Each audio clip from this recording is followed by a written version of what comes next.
Ladies and gentlemen, welcome back to the show. Oh, guys, you know what? I'm going to start off by saying get to the top of the hill. If you want to achieve something, get to the fucking top of the hill. Somebody asked me only just a few days ago, would I do a podcast episode on this, what it's like to be a race car driver in the mental side of things in terms of never giving up, going for the win, attack, push, fucking commitment. I said, okay, I might as well do it. And I definitely have an idea of what this is all about. I want to start by saying this first off. Guys, it does suck at the moment out there for dating. All right? I'm even talking to a lot of people during the last few weeks now, and they're just having the worst fucking luck on dating apps. It's unbelievable. In fact, guys, even I have horrendous dating. Lack of dating. Met this girl. She was quite nice. And she was giving me all the, oh, I'd love to see what happens, relationship, this and that, blah, blah, blah. I wasn't necessarily looking for a relationship, but I'm like, she's coming on heavy, isn't okay. She's looking for something serious. Fucking girl disappears. Another girl, matched with her on dating app, chatting away, everything's cool, and gone. Nowhere to be seen. Fucking nowhere. This other girl, I talked away. She decides, she texts me, or I text her, and she's like, hey, Peter, how's it going? And I'd say within about an hour, I replied back to her, and one blue tick. She blocked me. And, getting on really well. Then another girl, matched with her on a dating app, she deletes her account. Guys, I don't know what the fuck is going on at the moment out there, but it is a minefield. People are in relationships. I fucking know it. People are in relationships and they're fucking around with people who are single. And I'm not on about just me. I'm not. I'm on about everybody. It is so unfair that these people are on these dating apps fucking around, being selfish. They don't give a fuck. They're looking for a bit of attention. But hey, you know what, guys? Fuck you. Because you know why? Because you are in a relationship. You decided to be in a relationship. And I'm not on about me here, guys. I'm on about every single person out there. Leave them alone. Get the fuck off these dating apps. You are being incredibly selfish. And it is happening out there. You fucking notice. And then yet you're the ones bitching and moaning that there's no decent people out there when your husband or your wife, boyfriend, girlfriend is not around. You're the first to bitch and moan. So anyway, guys, that's my little rant here, okay? I'm standing up for myself and everybody else. Now, you know what? Hey, sometimes, guys, we also have to take into account karma. I was a bit of a dick there to one girl, I have to say, recently. I don't really have interest in her. And what am I doing talking to her? And then I'm going in, and then I'm going out, then I'm going in and going out. I'm like, Peter, would you fucking stop? Oh my God. So, you know what, guys? Tough shit. Karma's a bitch. But guys, if you're not in the right mind frame, and I'm always saying it, be self-aware. If you're not in the right mind frame for dating somebody, don't go on the dating apps. Don't go on for boredom. This is when things like this happen. So if you're not in a relationship and you're just bored, well, getting a little bit of attention, oh, hey, fuck it. You know what? Go for it. Knock yourself out. It's going to come back and bite you on the ass anyway. Karma's a bitch. So, it's crazy, guys. But most important, don't give up. It's not going to stop me. Not at all. And this is where this whole episode comes in today. Somebody was on about, well, how did you do it, Peter, in racing? And guys, I've won several karting championships. I was the Benelux Formula Ford champion. And I won other championships as well. But the thing is, it's not about the winning. It's actually about the fucking journey. That might sound cringy, corny, but there's a lot to be said for the fucking journey, guys. It gives you fucking meaning. It gives you responsibility in life. It gives you a lot of things that you learn about yourself. And it doesn't matter how many times you fucking lose. The amount of times I've lost in my life, guys, is insane. insane. Insane. And hey, I just kept going. And I know everybody, we've all heard that, just keep going. Don't give up, man. Don't give up. But it's fucking true. And here's the lovely thing. If you're climbing a mountain, you know, if it's your Mount Everest of fucking mountains to climb, and getting to the top is winning in whatever you're doing, here's the wonderful thing you have to remember. You need to get, when you start off, everybody's got energy, right? They're all, yeah, let's go, right? See, what you've got to remember is, out of the gates, somebody might get a better start than you. All right? Now, here's where you need to get to on your journey of succeeding here. You need to get to deep fucking space. And what I call deep space is the moment, and believe me, the person who's kicking ass are just horribly sucking. Everybody gets to that stage where things have got really quiet, things aren't working, and it's the moment where a hell of a lot of people stop. Now, that moment is really good. And here's the thing. You will actually want to give up because you're so tired and exhausted. Listen, Jesus Christ, guys, everything I've done in my life, I've wanted to give up. You're like, oh, I can't do this. Just take a break. Just take a break. Fuck it. What else do you got to be doing? You know? What else do you have to do in your life? And what if you do win? So imagine this. You're probably thinking you're not going to succeed. Okay, well, there you go. There's your reality right there. You probably won't, because most of us don't anyway when we try things. But the point is this. The Michael Jordans, the Michael Schumachers, the Ayrton Sennas. Michael Jordan, I remember reading an article about him. He said he has missed the championship-winning dunk, what do you call it? Match-winning point. In other words, you know, the whistle's blown, he's throwing the ball for the last time, and if he gets it, he wins. If they don't, they lose. He said he's missed more of those in his life than he's won. So even the greatest, probably one of the greatest athletes of all time, if not the best, he fucked up several fucking times. So, you know, you could say even the great Michael Jordan didn't do it under pressure, whatever the fuck. Fuck it. Get the next one. I mean, it really couldn't be that simple, but you gotta get to deep space. The moment where everybody wants to quit. Because there's that moment, and here's where the game can come to you. This is like golf, guys. If any of you know golf or familiar with golf or you play it, you know that sometimes, let's say you're competing against your friends, whatever it is, right? And your friend could be kicking your fucking ass, right? Sometimes you don't have to pull it out of your ass and be better when you're playing the game, right? As in, you know, come on, Peter, dig deep, play better, get more birdies instead of pars. So this is the beautiful part of the game. You don't have to actually wake up and play a little better. You can stay exactly where you are, and the other guy can fuck it all up. And guess what he does? He starts scoring bogeys. And you sit in your par, game comes to you. This happens in every sport, every business, every career move. The game can come to you. Never forget that. Now, sometimes, of course, you've got to push. You really got to push. But the good thing is, when you're trying to get to the mountain, it is a marathon, and there's going to be moments where the game needs to come to you now. In every walk of life. Everything.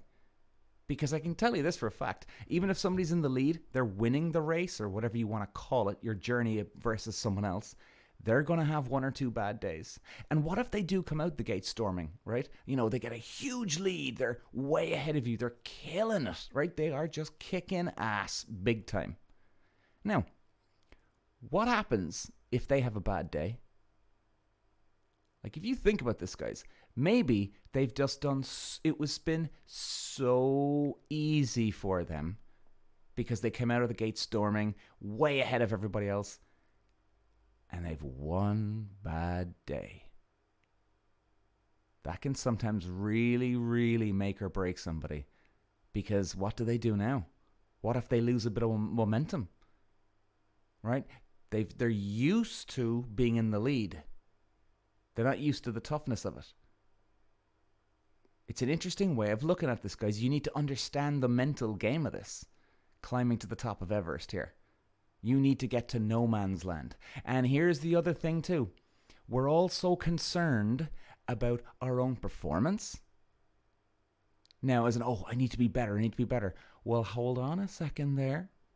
What a lot of people ignore, and this is the weird thing, it is actually ignoring, and I suppose maybe there's a bit of ignoring, and people don't focus in on this as well. It's not just about ignoring, to being the best you are. Sometimes instead of going 100 mile an hour, as in, let's say 100 mile an hour is your fastest, right? Sometimes it's not about going 100 mile an hour. Sometimes it's about staying at 50 miles an hour and making sure somebody doesn't knock you off into the fucking off the track, so to speak. Right? There's people out there that will try and fuck you up. They don't want you to succeed. And you have to be very, very, very aware of that. And a lot of these fucking people come as your best friend because they want to keep you close. They want to knock you. All they want to say is one little fucking thing to you and you might be thrown off. And guess what? You're not doing 50 mile an hour anymore. You're doing fucking 10 mile an hour. Or, hey, even worse, you, metaphorically speaking, you crash the fucking car. Well, then you're going nowhere. I mean, 10 mile an hour, even on your worst day, going 5 or 10 mile an hour is better than going at 0. Just keep pushing the can down the road. You mightn't win, but you could get if this was a race, you mightn't win the race, but you could win. You could score in second or third or fourth. Fuck, you might be happy enough with that. But there's nothing worse, ladies and gentlemen, when you actually give up. Now, sometimes, depending on the scenario, there is a moment where you actually have to pull the plug. You know? I think we all know this to a degree. Now, I know it's extremely hard to know sometimes when you need to pull the plug. It can be very hard to know. Because, oh Christ, am I giving up? What am I doing? So you got to weigh it up. You got to bring your brain to this game. You really do. Just remember, guys, let the game come to you sometimes. If you're against other people, maybe they're going to fuck it all up. And the game will actually come to you instead of you chasing the game. Ayrton Senna, Michael Schumacher, Michael Jordan, they are some unfucking believable athletes. Ayrton Senna, for me, the best of all time. Now, obviously, you can't compare Michael Jordan, a basketball player, to a Formula 1 star. They definitely had the killer assassin, I will destroy you fucker mentality, which was unbelievable. But you got to remember that. Michael fucking Jordan himself even said it. He missed more championship shoots than he got. So he if you want to call it, he failed more.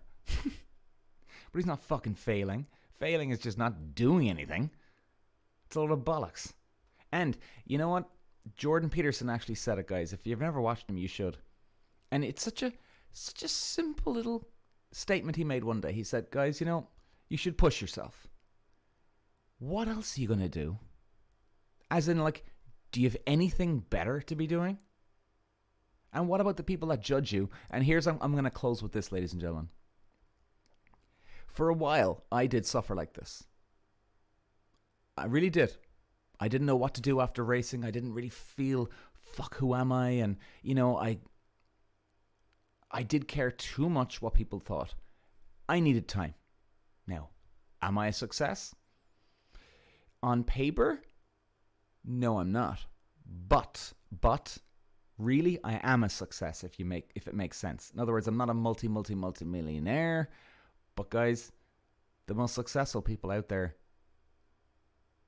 it doesn't necessarily mean if the result is good, you're a winner. If you keep fucking trying and going and going and going and going, you'll eventually win something anyway. And maybe it'll be something that's different than you thought it would be. You know what I mean? So guys, What I would say to you is, for a while, I worried too much. Whoa, what people thought of me, right? To do my social media and podcasts and all that. And you know what? Some people fucking hate me. Some people like me. I've got to a stage where I don't give a fuck anymore. I genuinely don't give a fuck. Because I know why I'm doing it. I genuinely want to help people. So I can sleep at night. And I think, you see, when somebody gives you like a negative comment. So for instance, example, let's say I was doing all this for fame and look at me, everybody, I want to just have attention. Well, I think in the back of your head, you probably would feel that you're not a winner. You'd feel that it's not the right way, like subconsciously. So therefore, when somebody gives you a negative comment, like, oh, look at this dickhead, or something like that, you take it on board more personally, because on the back of your mind you actually think it about yourself anyway. You just haven't admitted it to yourself. So it's nothing to do with what they say. Nothing to do with what they say. It's about what you think of yourself at the end of the day. I know I'm trying to help people out there. I'd love to live in a much happier, positive world. Hey, if I can get millions of followers, oh my God, amazing. If I can make some money out of this, oh my God, amazing. But if your heart's in the right place, ladies and gentlemen, that's what all that matters. And if you do have a fear of getting over what people say about you, here's exactly what I would say to you in closing. Consume it. Suck it up. Listen to every goddamn fucking word they say to you. In fact, let it bring you to your fucking knees in your bedroom. You're actually curled up into a ball and you're almost feel like you're going to die, or go into your fucking your bedroom and put the fucking blanket over you and cry your fucking eyes out. Consume it. And I mean, guys, when I say consume it, you let every fucking moment of that negative toxic shit flow through your body. It's like, guys, you build an immunity to it. Now, what do you mean? Imagine you're allergic to some food, right? This food would be toxic to you, okay? Let's say, just an example, and it gives you like food poisoning almost, like you're nearly getting sick after it. Now, what if you ate that food every single day? Don't you think you'd build a tolerance for it after a couple of weeks? Of course you fucking would. You need to eat and drink the poison every fucking day to get used to it. You need to build an immunity to this toxic shit. And guys, right now, I couldn't give a bollocks what people say about me anymore. It's unbelievable, in fact, the difference in me with this sort of thing after a year, 2 years of this. Because I decided to let it affect me. You don't fight it, you let it all fucking in. You let it take you to your fucking knees. And after a few weeks, believe me, you'll start getting used to it. And in fact, guys, there's often some days I'm here and I'm like, I actually haven't been jabbed at it for a few days or a few weeks. And it actually, guys, and I'm not fucking joking you, I actually gonna go, jeez, what's up? And then when I do get a jab, it's like, I knew there was something missing. As ridiculous as it is, but that's how I fucking attack this. Attack, attack, attack, attack. Ladies and gentlemen, thanks for listening. I'll be back again. Bye, guys.